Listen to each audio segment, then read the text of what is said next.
오늘 들려드릴 이 사건은 강원도 화천군의 한 마을에서 발생한 아주 끔찍한 살인사건입니다. 어느 날 70대 여성 A씨가 자신의 집에 숨진 채로 발견됐는데 머리와 얼굴을 가격당해 베테랑 형사들이 보기에도 아주 참담한 모습이었다고 하지요. 정말. 어떤 녀석이 이렇게 나이 든 여성을 함부로 대한 거야? 이 정도면 아무래도 원한 같은 거 아니겠습니까? 그래 보이지? 근데 워낙 사람이 없는 동네라 CCTV도 없고 큰일이네. 흉기에서 뭐 나온 건 없고? 싹 닦아놓고 갔는지 아무것도 안 나왔고요. 여성이 손에 움켜쥐고 있던 머리카락도 다 본인 거더라고요. 아마 너무 고통스러워서 그렇게 된 것 같아요. 큰일이네 진짜. 범행을 추정해볼 만한 물적, 심적 증거가 단 하나도 없던 사건. 경찰은 그야말로 애를 먹을 수밖에 없었습니다. 그런데 살해된 지 열흘쯤 지났을까요? 이 여성의 집으로 의문의 편지가 한 통씩 배달되기 시작했습니다. 나는 화천의 이만성이라는 사람입니다. 그녀와는 한때 연인 관계였죠. 그런데 어느 날 그녀는 변심하여 나를 떠나갔습니다. 인근 지역의 군인들과 어울렸다는 이야기를 전해 들었죠. 화가 났습니다. 대체로 숨진 70대 여성을 비난하는 내용이었던 이 편지는 드물긴 하지만 꾸준히 이어졌습니다. 5년 동안 총 7통의 편지가 도착했지요. 그런데 이 7통의 편지 속에 공통적으로 등장하는 인물이 한 명 더 있었습니다. 바로 숨진 여성의 아들이었는데요. 과연 이 사건의 진실은 무엇이었을까요? 오늘 사건 엑스파일에서 이 사건 자세히 살펴보겠습니다.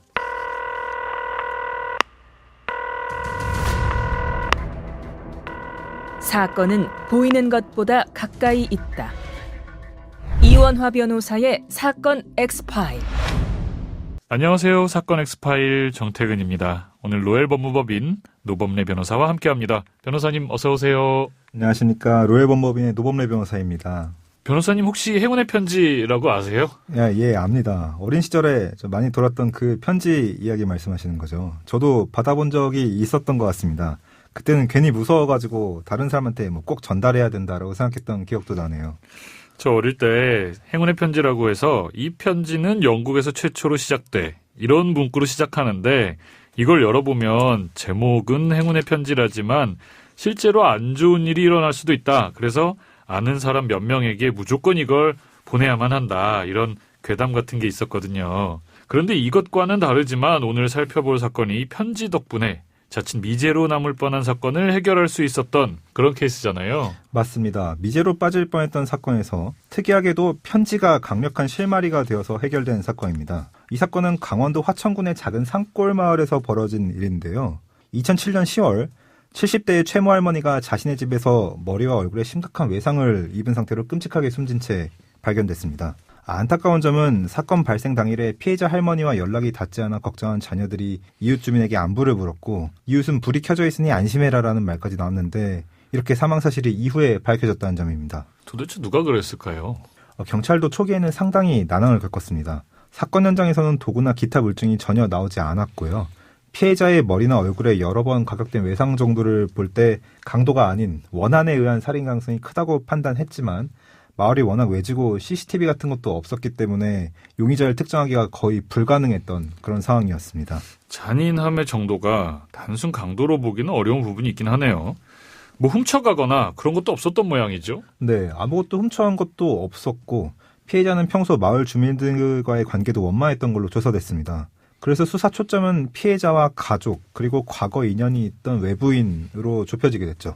시골 마을이라고 하셨기 때문에 CCTV 같은 게 있을까 이것도 걱정인데요. 그렇습니다. 현장이 너무 외진 곳이라 주변에 CCTV는커녕 사건 당일에도 그 지역을 방문하거나 지나간 사람을 목격한 주민도 전혀 없었습니다. 마을 자체가 외딴 곳인데다가 바로 옆에 군부대가 자리 잡고 있어서 평소 치안에 대해 걱정이 없었던 것도 경찰이 단서를 찾기 어려웠던 이유 중 하나였습니다. 그러면 유령 용의자로 볼 만한 사람을 한 명도 찾아내지 못했다는 이야기인가요? 예, 마을 사람들의 알리바이도 다 입증이 되고 특별히 할머니가 원하는 살만 일을 했던 것도 아니어서 그렇게 5년이라는 시간이 흘러버렸습니다. 미제 사건이 돼버렸네요. 네, 그렇죠. 그러다가 경찰이 이 사건과 관련해서 새로운 단서를 잡게 됩니다. 뭐가 나온 게 있었나요? 피해자 할머니가 숨진 지 얼마 지나지 않아서부터 그 집으로 발송된 의문의 편지가 있었습니다. 그리고 한 번이 아니라 편지가 몇 년에 걸쳐서 7번이나 발송된 수상한 내용의 편지였습니다. 어떤 내용이기 때문에 그랬죠? 누가 보낸 건가요? 이 여성이 숨진 걸 알고 보낸 건가요? 편지에는 발신인이 자신을 화천의 이만성이라고 하면서 피해자와 한때 연인 관계였으나 피해자가 자신을 배신했다는 내용을 담고 또 피해자를 성적으로 모욕하는 내용 등이 담긴 편지였습니다. 숨진 여성과 연인 관계였다. 그러면 뭐 치정에 의한 살인 이런 건가요? 그런데 그렇지가 않았습니다. 이 7통의 편지에서 공통적으로 등장하는 이름이 있는데 특이하게도 피해자 할머니 이름이 아니라 피해자의 아들의 이름이 나오는 겁니다. 즉 할머니의 연인이 보낸 것처럼 위장하고 있지만 사실은 아들의 지인일 가능성이 높은 거죠. 편지에는 발신인이 아들에게 이 괘씸한 놈아 한번 만나서 이야기하자 등의 내용도 있었습니다. 즉 아들에게 원한을 가진 사람이 가해자였을 확률이 높았다는 겁니다. 그런데 상식적으로 생각해보면 경찰이 방향성도 제대로 못 잡고 있고 단서도 없고 이런 상황에서 살인범이 굳이 자신의 정체를 드러내면서 나 좀 잡아가쇼 하고 편지를 보냈을 것 같지는 않거든요. 저도 의문이 드는 부분이기는 합니다만 이게 원한관계에 의한 살인이라는 거를 생각해보면 또 조금은 이해가 될 것 같기도 합니다. 가해자는 살인행위를 한 이후에도 계속 원한이 남아있었고 또 계속 아들에게 하고 싶은 말이 남아있었다는 거죠. 어쨌거나 말씀하신 대로 경찰이 방향성을 제대로 잡지 못하고 있다가 이 편지에서 결정적인 단서가 나오게 됩니다. 편지에서 DNA가 나왔군요. 맞습니다. 요즘 편지를 보내면서 우표를 직접 붙여본 지가 정말 오래된 것 같기는 한데요. 이 우표를 붙일 때 풀로 붙여도 되지만 이미 접착제가 우표 뒷면에 발라져 있어가지고 물을 묻히면은 붓거든요. 근데 또 이제 물 묻히기가 귀찮은 경우에는 침을 좀 발라서 붙이기도 하잖아요. 이 범인도 우표에다가 침을 발라가지고 우표를 붙였고 거기에서 DNA가 추출됐습니다. 요즘 과학수사 기술이 참 대단한 것 같습니다. 하지만 DNA가 있다고 해서 바로 범인을 특정할 수 있는 건 아니었습니다. 기존의 범죄 기록이 있어서 DNA 데이터베이스에 등록된 사람이 아니라면은 이것만으로는 가해자를 바로 찾기는 쉽지 않기 때문입니다. 그렇죠. 이미 저지른 범죄가 있어서 등록이 돼 있었으면 모를까. 그렇지 않다면 사실 찾아내기가 힘들잖아요. 그렇습니다. 그래서 경찰은 편지의 내용에 주목했습니다. 이 편지 속 표현들을 보면요. 군부대에서 사용되는 용어가 자주 등장하고 아까 말씀드렸듯이 피해자의 아들에 대한 이야기가 지속적으로 언급됐습니다. 또 그런데 피해자의 아들이 육군 장교 출신이었거든요. 그러니까 좀 더 떠오를 만한 사람의 범위가 좁혀진 거죠. 그래서 이제 경찰은 피해자의 아들한테 가가지고 이러한 상황을 설명하면서 혹시 군생활 중에 원한을 살만한 일이 있었는지에 대해서 물어보게 됩니다. 쉽지는 않은 작업이었을 것 같긴 한데요. 어떻게 됐죠? 누구를 좀 떠올려냈나요?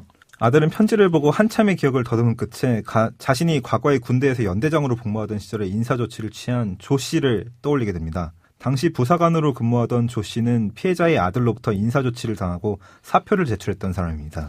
그러면 경찰이 그 사람을 찾아갔나요? 예, 경찰은 조 씨를 유력 용의자로 주목하고 찾아갔으나 조 씨가 DNA 채취를 거부했기 때문에 체포하지는 못했습니다. 그러자 경찰은 조 씨를 지속적으로 추적해서 조 씨가 마시고 버린 음료수 캔을 취득해 DNA를 확보하게 됩니다. DNA 결과 어떻게 나왔죠? 일치하던가요? 분석 결과 음료수 캔에서 확보된 DNA와 편지의 우표침에서 나온 DNA가 정확히 일치했습니다. 하마터면 영구미제 사건으로 묻힐 뻔했던 사건이 풀리는 순간이었습니다. 그러니까 이 편지를 보낸 사람이 범인은 맞는데 자신의 편지에서 밝혔던 대로 이만성이라는 인물은 아니었던 거네요. 그렇죠. 조 씨는 이만성이라는 가명을 사용해 편지를 작성했지만 이건 그냥 가명이었던 걸로 밝혀졌습니다. 도대체 왜 그랬답니까? 아까 말씀을 드렸던 것처럼 가해자 조 씨는 할머니의 아들이 지휘관으로 있던 부대의 부사관으로 재직하다가 인사분책을 당하고 전역을 한 사람이었습니다. 그게 1993년이었는데 본인 생각에 의하면 좀 불합리한 징계를 받은 것에 분개해서 군대를 떠났고 그에 대한 울분과 스트레스를 견디지 못해서 정신과 치료도 받는 등 인생이 좀 잘 안 풀렸다고 합니다. 결국 10년이 훨씬 넘는 세월이 지나서까지도 원한을 가지고 있다가 이 본인을 징계한 사람의 어머니, 그러니까 피해자 할머니를 찾아간 거죠.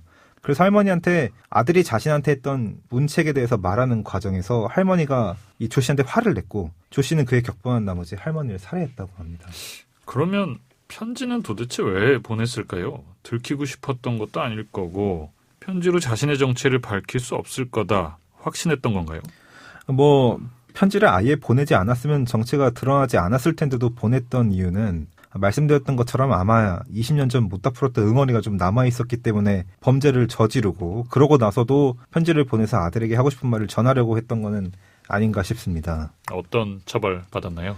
조 씨는 1심에서 징역 10년과 치료 감호를 선고받았고 범행이 사전에 계획되지는 않았던 우발적인 범행이라는 점과 또 조 씨의 심신미약 상태가 인정되어서 항소심에서는 형량이 징역 7년으로 감형됐습니다. 누군가에 대한 분노와 원망이 자신과 다른 사람의 삶 모두를 파괴한 씁쓸하고 좀 비극적인 사건인 것 같습니다.